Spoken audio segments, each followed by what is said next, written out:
Hello mga ka-patient, another day, another phone repair.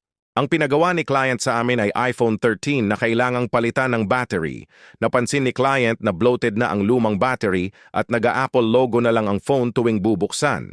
Dahil dito, hindi na rin normal ang performance ng unit kaya nagpasya siyang dalhin agad sa shop para mapatingnan at mapalitan ng bago.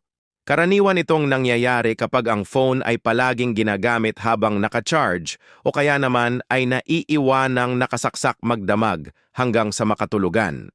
Kapag ganito kasi, patuloy na umiinit ang battery at nagkakaroon ng pressure sa loob ng unit. Habang tumatagal, pwedeng lumubo ang battery at maapektuhan ang ibang components ng phone tulad ng motherboard o LCD.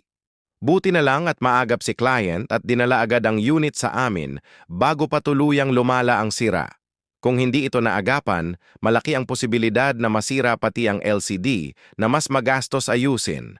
Dahil sa mabilis niyang aksyon, napalitan agad ng bagong battery at bumalik na sa maayos na kondisyon ng iPhone 13 ni client.